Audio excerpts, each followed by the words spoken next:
Hello बच्चों, कैसे हो आप लोग। आई होप सब लोग अच्छे होंगे। तो चलो स्टार्ट करते हैं आज की क्लास।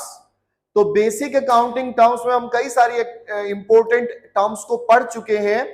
आज हमें बाकी की कुछ और टर्म्स को पढ़ना है, जैसे एक्सपेंस, इनकम, प्रॉफिट, गेन क्या होता है, इनके अंदर डिफरेंस भी क्या होता है। देखने में तो एक जैसी लगती है ये इनकम, प्रॉफिट और गेन, लेकिन थोड़ा डिफरेंस होता है। तो सबसे पहले हम पढ़ रहे हैं एक्सपेंस। ओके, तो हम एक्सपेंस पढ़ना है हमें। ये हमारी 10th टर्म्स है जो हम अब तक 9 पढ़ चुके हैं। एक्सपेंस, एक्सपेंस को वैसे तो कहते हैं खर्चे। और खर्चे किए क्यों जाते हैं भाई? खर्चे इसलिए किए जाते हैं ताकि हम बिजनेस में प्रॉफिट कमा सकें, है ना, बिजनेस में काम कर सकें। It means any amount in spend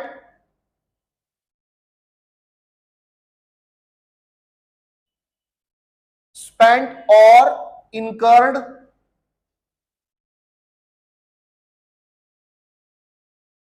for earned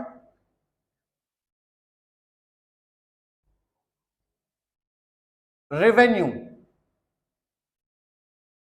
भाई रेवेन्यू तो आप जानते ही हैं, यानी कि जो हमारा बिजनेस है, जो भी हमारा मटेरियल सेल करके या सर्विस देके जो हम पैसा कमाते हैं, जो पैसा हमारे पास आता है, उसे हम रेवेन्यू कहते हैं। और उस रेवेन्यू को अर्न करने के लिए जो भी हम खर्चा करते हैं उन्हें हम एक्सपेंस कहते हैं, है ना।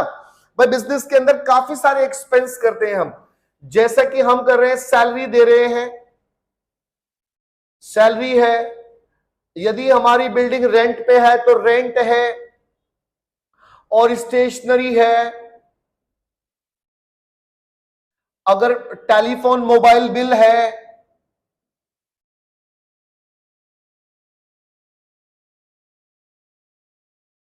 टेलीफोन और मोबाइल बिल, ये सब हमारे खर्चे हैं, ठीक है, एक्सेट्रा। तो ये सब हमारे एक्सपेंस हैं। ये हम अपने बिजनेस को ऑपरेट करने के लिए सारे खर्चे करते हैं। अब हमारे जो एक्सपेंस होते हैं ये दो तरीके के होते हैं। दो तरीके के कैसे? एक तो होता है प्रीपेड, प्रीपेड एक्सपेंस। भाई प्रीपेड एक्सपेंस होता है जो आप पहले से ही दे देते हो, इसे कहते हैं paid in advance.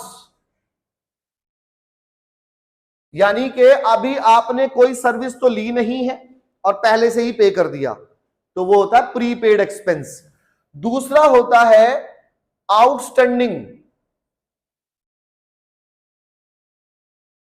Outstanding expense.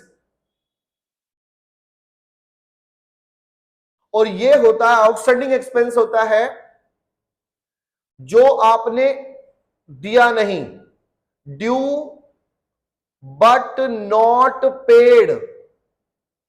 यानी कि आपके ऊपर ड्यू तो हो गया लेकिन आपने दिया नहीं। जैसे सैलरी है, भाई आपके ऊपर सैलरी ड्यू हो गई, अभी आपको अपने एम्प्लॉय की सैलरी देनी थी, लेकिन आपने कहा 20,000 तो सैलरी हुई, तो आपने उसमें से 15,000 दे दिए, और देने के बाद कहते हैं कि भाई 5,000 अभी नहीं है, अभी आप उसे नेक्स्ट मंथ की सैलरी के साथ ले लेना। तो जब तक आप उसे पे नहीं करोगे वो आपके ऊपर आउटस्टैंडिंग रहेगी। तो इस तरह से ये आउटस्टैंडिंग एक्सपेंसेस। ओके, तो हमारे एक्सपेंसेस को हमने दो कैटेगरी में डिवाइड किया, एक प्रीपेड एक्सपेंस और एक आउटस्टैंडिंग एक्सपेंस। इसके बाद हम पढ़ते हैं इनकम। अब जो हमने प्रॉफिट, भाई प्रॉफिट, इनकम और गेन, ये तीन चीजें हैं जो एक जैसी सी दिखाई देती हैं। अब तीनों में जरा डिफरेंस समझिएगा।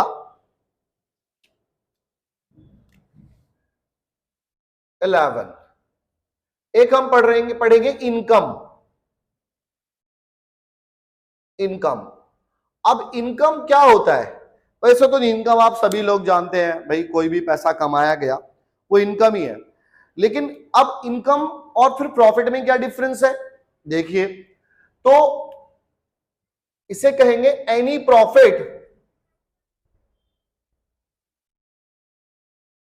Any profit earned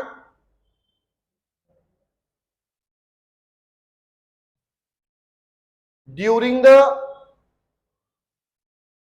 accounting period. तो प्रॉफिट जो हमने अर्न किया पूरे उस एक साल में, वो उस पूरे एक साल में जो भी हमने प्रॉफिट कमाया उसे हम इनकम कहेंगे। ओके, इन अदर वर्ड्स आप कह सकते हो एक्सेस ऑफ इनकम या excess of revenue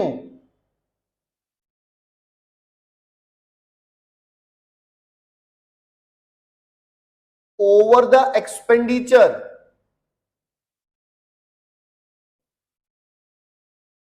excess of revenue over the expenditure is the income of a business। ठीक है, अब बात आती है प्रॉफिट क्या होता है। नेक्स्ट आता है आपका profit.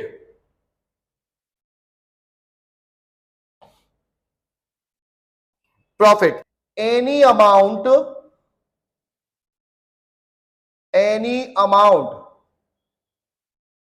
earned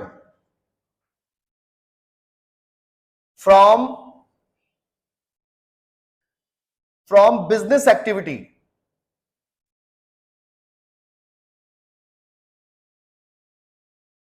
like sale of goods, हमने गुड्स सेल किया उससे, और रेंडरिंग द सर्विस,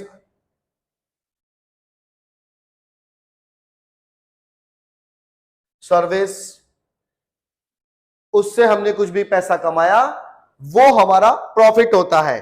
अब एक आता गेन, अब लास्ट आता है गेन। ये तीनों में ना इनकम, प्रॉफिट और गेन, बच्चे बड़े कंफ्यूज रहती हैं।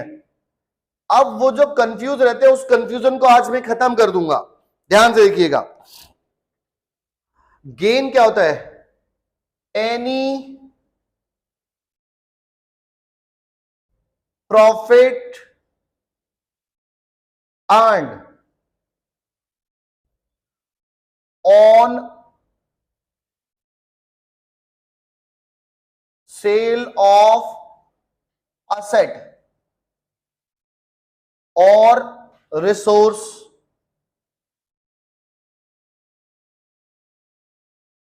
देखिए अब ये डिफरेंस क्या है, दोनों में डिफरेंस समझते हैं। पहले तो हम इसकी बात करते हैं, इनकम। हमने पूरे साल में काम किया, किसी भी तरह से पैसा आया, किसी भी तरह से रिवेन्यू आया, है ना, उस रिवेन्यू का जो एक्सेस है, एक्सेस ऑफ रिवेन्यू, उसमें से सारे एक्सपेंडिचर लेस करके जो आया वो हमारी इनकम है। यानी कि पूरे साल में जो प्रॉफिट कमाया गया वो हमारी इनकम है। यानी कि profit earned in whole year, profit earned in whole year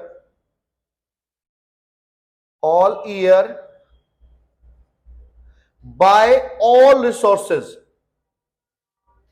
by all resource। ठीक है, अच्छा इसमें क्या है, प्रॉफिट में यह है कि जो आपकी मेन बिजनेस एक्टिविटी है ना, जो भी आपकी बिजनेस एक्टिविटी है उससे आपने कमाया, या तो आपने मटेरियल सेल किया, या आपने कोई सर्विस रेंडर की, यानी कि आप सर्विस प्रोवाइडर हैं, तो उससे जो आपने प्रॉफिट कमाया, इसमें ना तो इंटरेस्ट शामिल होगा ना कमीशन। इसके अंदर तो इंटरेस्ट भी हो सकता है, इसके अंदर रेंट भी हो सकता है, यदि आपने कहीं रेंट पे कुछ चढ़ा रखा है, इसके अंदर कमीशन भी हो सकता है ना, सारा कमा के लेकिन इसमें जो आपका काम है, जैसे कि आप अगर कुछ मटेरियल बेचते हो तो उस मटेरियल पे कमाया गया प्रॉफिट, यदि आप सर्विस प्रोवाइडर हो तो सर्विस पे कमाया गया प्रॉफिट वही आएगा। यानी कि by your business, by your operating activity only, यानी कि जो आपकी बिजनेस एक्टिविटी है उससे जो आपने कमाया वही आपका प्रॉफिट है। अब बात आती है गेन। गेन क्या है भाई? गेन, गेन के लिए कोई काम नहीं करना पड़ता, गेन अपने आप हो जाता है। जैसे आप कोई मटेरियल बेचते हो तो वो तो आपका प्रॉफिट या इनकम होगा, लेकिन यदि आपने अपनी यूज करने वाली एसेट को ज्यादा में बेच दिया, जैसे कि बुक वैल्यू उसकी ज्यादा है, कम है और बेच दिया आपने ज्यादा की। टाइपराइटर पड़ा हुआ था एक, उस टाइपराइटर को बेच दिया, यानी कि हमने क्या किया? Any profit earned on sale of asset या रिसोर्स। यदि आपने किसी असेट को या रिसोर्स को बेच करके कोई पैसा कमाया है तो वो आपका गेन होगा।